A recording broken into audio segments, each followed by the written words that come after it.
everyone, Misha be barking here. As you can see, I'm a fursuiter. Where I live isn't super hot 24/7, but it's gonna start getting hotter, and it's only gonna get hotter and hotter.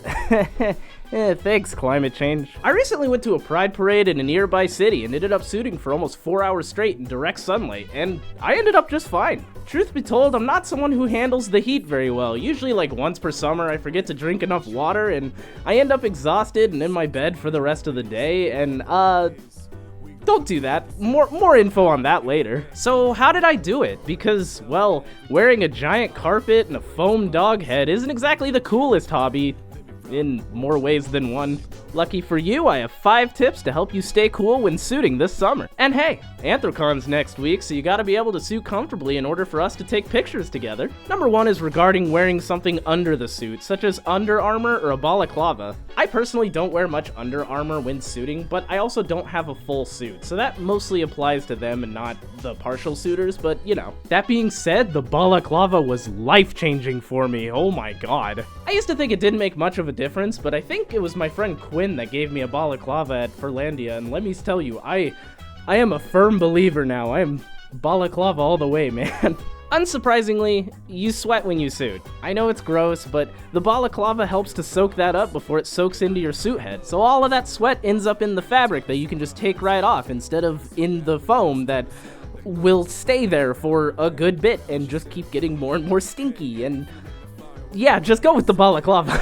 I wear glasses when I suit as Misha. I wear glasses in general, by the way, and every time I would wear my glasses with my suit, they would end up all foggy, and just vision got so much worse than if I had just not worn the glasses. But every time I wear it with the balaclava, the sweat soaks up into the fabric, and I guess just doesn't sit on my head and doesn't fog up and steam up, and I don't really know how it works, but it works. It's essentially the same vibe for the Under Armour as well, but please remember, you need to bring more than 1 pair of Under Armour. I made the fatal mistake of only bringing 1 pair to my first con, and by Saturday I had to throw it out because it was so gross.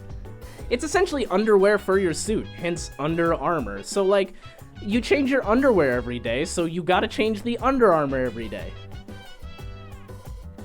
You do change your underwear every day, right? You know what? Nope. I don't want to know that. Anyway, next point. Number 2 is fursuit fans. You see these all over the place at cons and in pictures. Heck, I'm even wearing one right now. I can't understate how nice these are to have because it gets really stuffy up here in the suit. So to have something that you can just put in the mouth and just blow cold air right into your face is so nice. Oh, yeah. Sometimes you can find these in dealer dens, but I know you can find them year-round on Amazon. I personally found mine in a supermarket close to me in the seasonal aisle, so be sure to check there as well. Number 3 is choosing to poodle or partial. The nice thing about full suits is you can just not. Most full suits can be worn as partials depending on the weather. I think they all can, but I think some of them have like the arm sleeves attached to the bodysuit, so that might get a little rough, but like, you can just do what I'm doing. If you don't want to show skin, you can just wear a long sleeve shirt. And normal paws, usually. I just have these ones because it makes it easier to grab stuff and because I can play instruments when I'm wearing my suit. And if it's too hot for a long sleeve shirt, just rock the head and paws, baby. Misha has arm sleeves, but like, I honestly don't know if I'm gonna bring those to AC because it's supposed to be pretty hot that weekend. And apparently Pittsburgh is just hot in general, so we might have a furless Misha on the arms. Sorry if you're hoping for pictures with arm sleeves, that might not happen. As I said before, if you're wanting to partial and not poodle, you can always wear a long sleeve shirt, but keep in mind, that's still gonna be hot. It's still hot in this room. God, I cannot wait until this recording is over. Now, speaking of poodling, I know some of you out there are gonna be like, oh, I can't break the magic. And to that I say, worry about yourself for a change. If you don't want to ruin your own magic, that's fine. Hell, I try to keep Misha on as long as possible at like pride parades and stuff, but don't expect everyone else to conform to that standard. If you go to cons expecting everyone else to have the same suiting standard you do and then get mad when people inevitably take the suit off and break the magic, then stop, you know? That being said, if you are someone who tries not to break the magic very often, then be sure to follow number 4, which is take a lot of breaks. You know what? Number 4 is for everyone. Everyone out there take breaks. God, breaks are so nice. I know how it gets at cons where you're just go, go, go, and you want to go see everything, and you know, you want to go experience everything you can, but your body will stop. We have to take breaks. Please listen to your body. If you start feeling dizzy, if you're thirsty, especially if you're thirsty, if you're hungry, you know, do not ignore those signs. Please take care of yourself. Get water, sit down for a bit, take the suit head off, do whatever you gotta do. We talked about it a bit on the Bark Bark Meow podcast, link in the description. We're on Spotify now, but if you ignore your body and just like keep on trying to go, something worse could and probably will happen, and then boom, you know, you're out of commission for a whole day or a couple days, or worse, but I hope nobody's getting to that point. And that really sucks because now you're out 2 whole days instead of 5 minutes to listen to your body and get some water or take the head off first. And again, if you're worried about breaking the magic with taking the head off, there are headless lounges at every single convention, or at least there should be. These are spaces that are set up for suitors to be able to just take a breather, you know, set their head on a fursuit tree, I think is what it's called. It basically like blows cold air into your suit.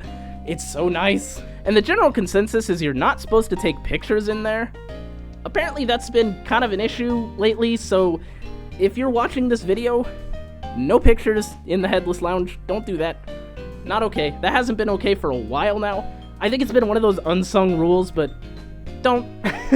You can also retreat back to your hotel if it's close enough. This could be a bit of an issue with bigger cons, such as Anthrocon. I would have to walk like 15 minutes to get back to my hotel, and then by then I'm probably like struggle bussing it up, so. But in smaller cons, this is absolutely a strat you can follow. I did it all the time at Furlandia. Don't skip this part. Don't skip this part, Gavin. This is so important to the script. God, my eyes are burning. Last but certainly not least is drink water. Drink more water than you think you need. Always have water accessible. I try to keep water in a backpack. That one specifically, actually. Do you guys like it? I really like that backpack. As we discussed, we sweat a lot when we're suiting, and what does sweat have? Water. You constantly have to be replacing that water you're losing, which is why I try to keep those bottles on me all the time. You can also wear a camelback, which is basically like a backpack that just holds water with a little straw that you just drink out of while you're wearing it. I've seen a few people wear those. I'm not a big fan of them personally, but you do you. Also, being sure to eat is very important. When we sweat and when we're hot, when we're moving around and suiting, we're losing a lot of energy. So if you've got the space, pack like a granola bar or something. You cannot underestimate how far a granola bar will take you, man. One of the things people kind of overlook is it's also really important to replace those electrolytes. So be sure to drink Gatorade, Pedialyte, or some point throughout the day. Now, the downside to drinking more fluids is you're gonna have to go use the bathroom more, which might have to break the magic a little bit to go take care of that, but like, as we discussed in number 4, I would rather take a small little bathroom break than ignore my body needing water just because I don't want to take the suit off and go use the bathroom. And then boom, I'm, you know, exhausted and in my bed and not feeling great and nauseous, and God, it sucks. Take it from me. Not drinking enough water during the heat, it sucks. Don't do it. So, we're to the end of the video. I hope this gave you a few simple ideas to keep yourself cool when suiting. Summer's getting hot, and it's probably only gonna get hotter, so you gotta be sure to take these steps to keep yourself cool and ready for the heat. If you've got any suiting tips or tricks that I may not have mentioned in this video, feel free to leave them in the comments down below. I also want to mention that my Ko-fi and my Patreon are both up and running now. Starting in July, you can gain some cool perks on both YouTube, Twitch, or both. Be sure to check those out. Thanks in advance. And with that out of the way, like and subscribe, and I'll see you in the next video. Bye!